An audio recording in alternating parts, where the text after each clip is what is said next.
Baseball players are dynamic, not all in the way that, say, Javier Baez is dynamic, but in that their performance can change dramatically.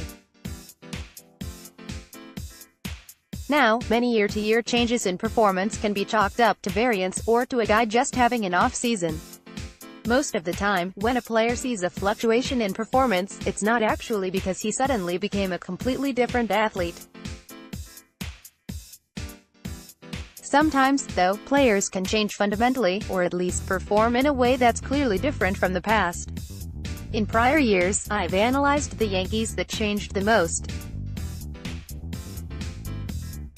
Last year, I wrote about how Aaron Judge changed in terms of his contact ability, and how Didi Gregorius became a better power hitter.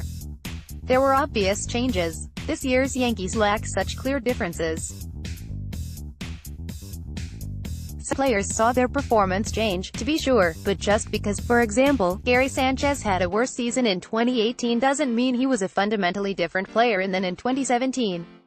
It's harder to see players that underwent real changes in 2018, but there still must be something there. Let's take a look, starting with Gleyber Torres. Torres wasn't even with the Yankees prior to 2018, but stay with me. He was a revelation early in the season, in large part due to his power hitting.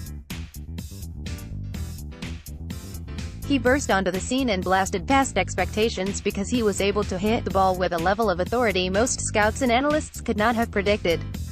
Before the season, Fangraphs Steamer projections pegged Torres for 7 home runs in about a half season's worth of plate appearances, along with a paltry .381 slugging. ZiPS projections were rosier, but still only forecast him for a .441 slugging percentage. The projections were lukewarm on Torres' power because he didn't hit for much of it in the minors. Torres hit 1 home run in 14 games in the minors in 2018. He hit 7 in 55 games in 2017. He hit 24 total in his minor league career, across 1602 plate appearances, and slugged .410. Minor league statistics are far from a be-all end-all, but it's obvious why the statistical projection systems didn't see Torres as a power hitter. Moreover, scouts didn't expect Torres to hit for power right away entering the year. Fangraphs gave Torres' game power a grade of 40 out of 80 on the scouting scale, which is below average. MLB.com wrote that Torres could hit 20 home runs at his peak, but not necessarily at the outset. Before injuring himself in early July, Torres hit 15 homers in his first 63 Major League games. He slugged an eye-popping .555. He was legitimately one of the league's best power-hitting middle infielders immediately upon entering the Yankees lineup. Of course, Torres did get hurt, and the injury did seem to hamper him. He slumped in the summer, which brought his overall numbers down. Torres still hit 24 bombs and slugged .480 in 123 games in his rookie year. Part of this is surely due to the differences in composition between the ball in the minors and majors. Homers overall were down a bit in 2018, but home run rates were still high, and higher than in the minors.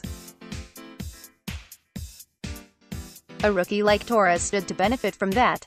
Even so, Torres hit for a level of power that was entirely unforeseen. His reputation was as a player with a great hit tool and the potential to someday hit for some power. This year, he quickly changed into a player that could hit for great power right now. Giancarlo Stanton. This feels like a bit of a stretch. Like I said before, the Yankees lacked players that clearly fundamentally changed this year. Stanton probably didn't fundamentally change as a player this year, but he did, however, see his process change in his first year as a Yankee, and not entirely for the better. When Stanton scuffled a bit early in the year, it seemed like he was pressing. The narratives that he is overpaid or not cut out for New York are silly and overblown, but it would have been understandable if Stanton was trying to do a little too much as he transitioned to pinstripes. What Stanton was trying to do this year is unknowable, but his numbers aren't.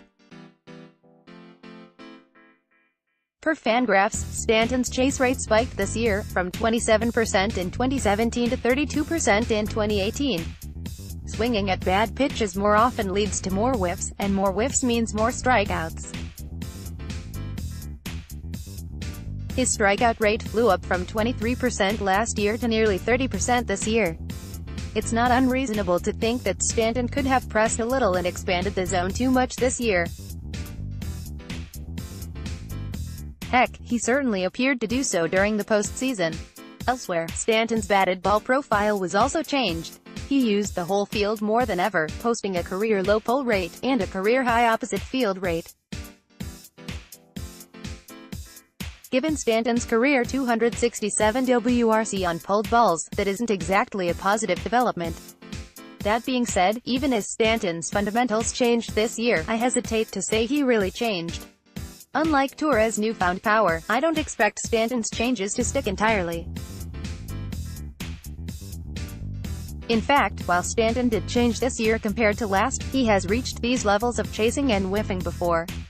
Our own Kenta Mizuno outlined last month how some of Stanton's worst play this year simply looked like normal variations in his own established performance.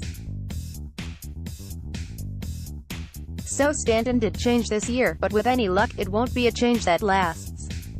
He still maintained his prodigious ability to terrorize baseballs, and as long as Stanton has that, he'll be an incredibly valuable member of the team.